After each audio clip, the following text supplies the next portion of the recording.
Welcome to Blackbird Writers Presents, where we bring you interviews with our favorite authors. And today we have Linda O. Johnston. Linda is a former lawyer who is now a full-time writer. She will have published 57 books as of May 2022, including mysteries and romantic suspense novels. She has written several cozy mysteries, including the Barkery and Biscuits Mysteries, and Superstition Mysteries for Midnight Inc., and the Kendra Ballantine Pet Sitter Mysteries and Pet Rescue Mysteries for Berkeley Prime Crime. She also writes romances for Harlequin, including Harlequin Romantic Suspense. She has a new mystery series, Alaska Untamed, starting on May 2022, with Bear Witness for Crooked Lane under her first pseudonym, Lark O. Jensen. She also has a new Harlequin romantic suspense story being published in May, Guardian Canine on Call. Linda is a dog lover, and most of her current stories involve dogs. Welcome, Linda. Thank you. You write in so many genres. How do you keep your mind fixed on the book you're writing at the moment? Well, I just do. I have to. I'm sometimes doing more than one at once because I'll sometimes get edits from the publisher or whatever at the same time I'm trying to write something.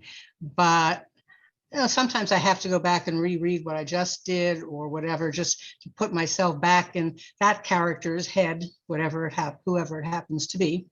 And it all just somehow seems to work. It has to. Yes, definitely. You're very prolific. What's the largest number of books you've ever released in one year? This year. Is it? How many? Is 3. Whoa, 3 books. My hat is off to you. Thank you. Yeah, in fact, I wish I hadn't brought my copies of the ones that are coming out soon. I'll do that maybe later on. But the first one, well, they're both actually, the first 2 are May releases, and one is, well, it's called Guardian Canine on Call, and it's for Harlequin romantic suspense. I write for different series for them. Sometimes I write my own series, and that one is part of my own Shelter of Secrets series. And of course, it's got a dog. Well, dogs, Guardian Canine on Call, but there's now Sheltered Secrets. Does that refer to an animal shelter? Yes and no. I'm sorry about that. No problem. Anyway, no, the Shelter of Secrets is a very special place in a place called, it's a town, fictional town that I made up for another series called Chance, California. And the Shelter of Secrets, it looks like a really good animal rescue shelter, and all sorts of dogs and cats primarily are being brought in there to save them and find them new homes. However, the people who take care of the animals are largely, it looks like they're homeless people who are brought in also to help them, only they're actually in witness protection, but that's a big secret. Oh, wow. So this Shelter of Secrets there's has a lot going on there to it. Oh, I'm sorry. I think I interrupted you. You were telling about, okay, different series that you do for different, when you say your series. Oh, okay. Well, when I write for Harlequin, that's what I was going to say. The third book that will be published this year will be my second Harlequin romantic suspense this year. And with the Harlequin romantic suspense, you can do your own, like a mini series, and that's like my Shelter of Secrets. The book that I'm writing later in the year, it's essentially a work for hire, because they have this long running, very prolific series with the Coltons. The Coltons are a very large family that has branches all over the country, sometimes in real towns, sometimes in fictional towns. And there's usually, each individual mini-series has, well, it varies. The most recent ones have been like one a month for a year. And that one, that's not my series. I get hired to write. They tell me, they give me a Bible, they tell me what they want me to write. Wow. And then of course I write it.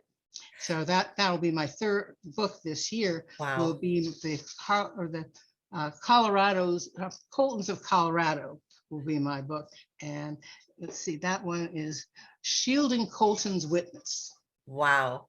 Now, could you explain for people who haven't heard the term before, what you mean by a mini series? Is it the same thing as what you see Oh, on TV, where it only runs for so many episodes, or? kind of, yeah, that it's a mini series like within Harlequin. They have, romantics, they're romantic suspense stories. They publish 4 books a month. And sometimes they're just standalone books where somebody writes about, a particular pair of characters, or since the romantic suspense, obviously they have a man and woman who fall in love, and because it's romantic suspense, usually there's some kind of problem going on around them that they have to deal with. And with romantic suspense also, they have these mini series where the author can come up with an idea that you can have more than one book that is related. And that's what these are. The Shelter of Secrets is a spinoff from another mini Okay. series that I had done from them.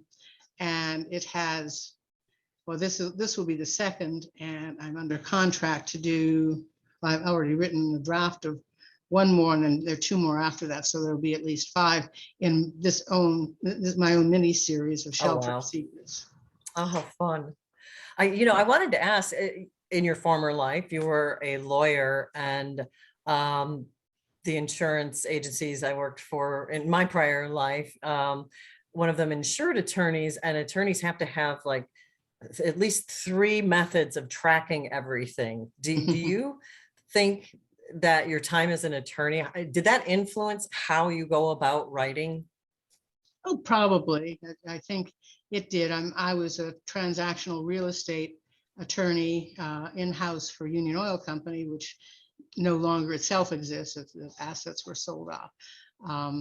But I loved working there. It was a fun job.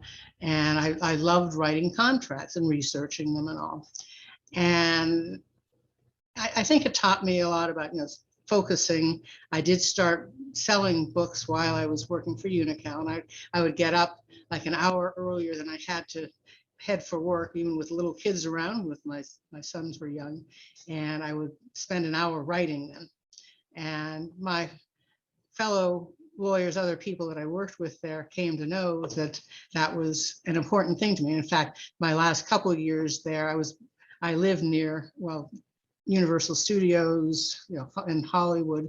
But my job at the time initially was downtown, and LA, well, LA Center Studios is now in the Unical building, but and that's a whole other story. If you ever want me to get into that, that's an interesting story. But anyway, we were selling the Unical Center off, and Unical had a lot of other property in Brea. So I wound up commuting to Brea for 2 years, which was a very long commute.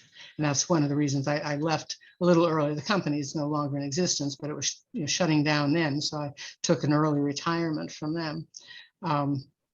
But it was just, I enjoyed writing contracts. I enjoyed talking to people and finding out what they wanted in these contracts.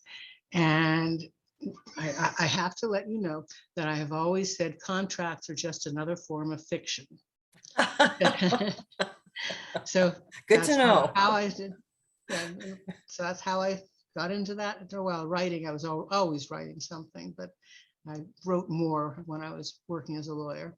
Oh, that's a fun start. That shows a lot of dedication to get up before a full day of work and put in an hour. It seems that readers are expecting a quicker and quicker turnaround, more and more books coming out faster and faster.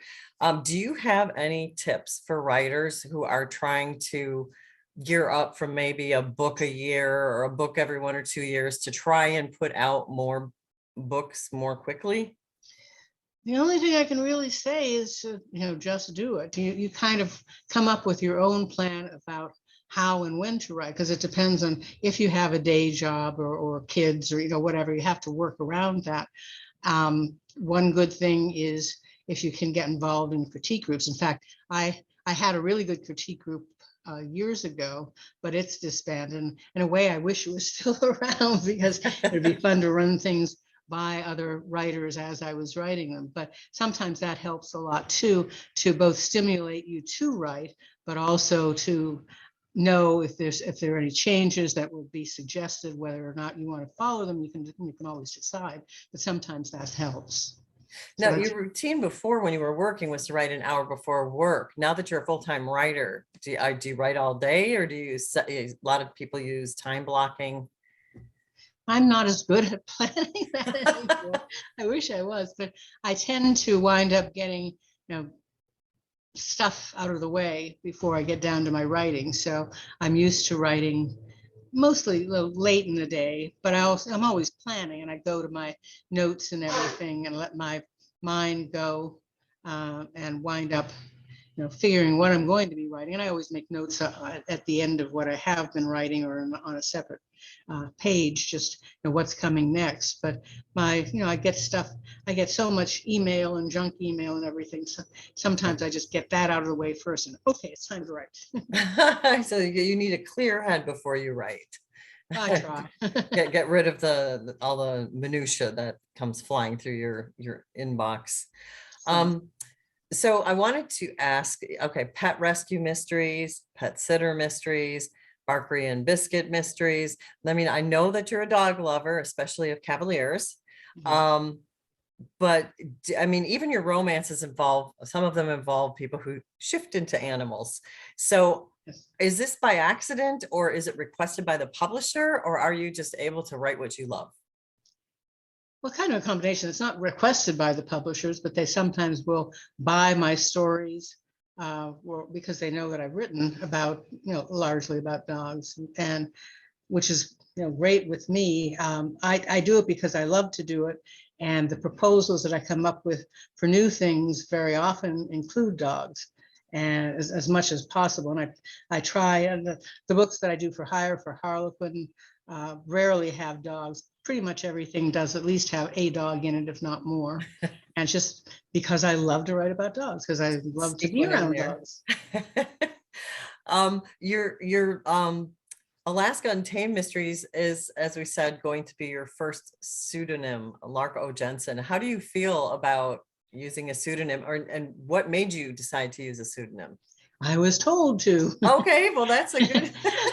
Yeah, this new series, Alaska Untamed, is with a new publisher for me, which is Crooked Lane. And when I had done a proposal for them, or done a proposal, my agent very nicely sold to them. But part of the deal was that they wanted me to take a pseudonym. So I like the idea of writing for them. So I said, sure. And I came up with the pseudonym, and they were okay with it. But Did it you get seems to, they strange. came up with the pseudonym? No, I did. They let Oh, me okay, choose okay. it. I'm sorry.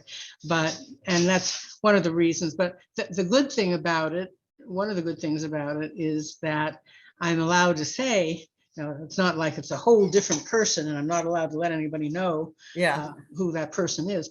I'm Linda O. Johnston, also writing as Lark O. Jensen, and I can tell everybody that, and it's, that's on good. my website, and even in the book. I haven't seen the final copy, but I saw a proof.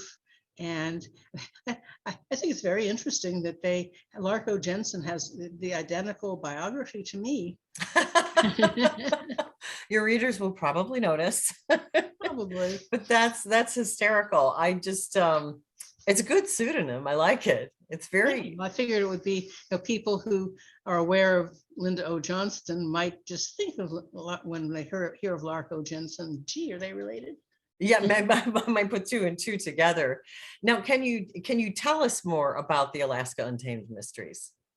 Sure. I was inspired by, well, I love to take cruises. I loved it too before the Yes, COVID and shut it staying all home more. down. But Yeah. my last cruise was an Alaskan cruise. It was not my first Alaskan cruise, but it was one that I really enjoyed. And one of the things we did on it is when we were in port, I guess it was in Juneau, we took some boat tours around the glaciers and all, which is Mhm. just so much fun. And I was enjoying talking to the people on board who were giving the tours, who were captaining the boat and everything. And it just inspired me. That's what I had to do. That was, well, everything sort of, lots of things inspire me to write. I'm always making notes about ideas, but that one really, I really wanted to write.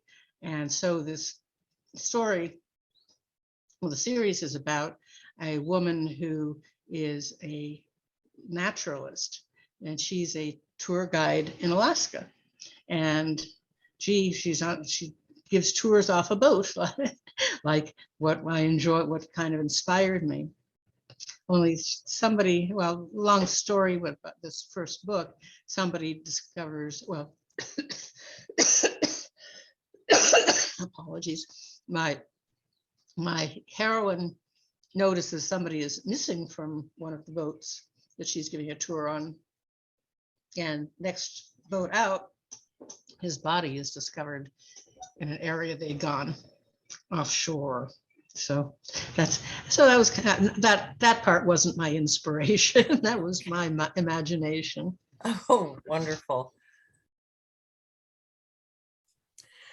So that sounds like it sounds like a really exciting thing. I've been to Alaska, and I didn't take the boat tour, but it was beautiful. So I can't imagine how gorgeous the scenery in your book is going to be. And it's just going to bring up a lot of memories for me, at least.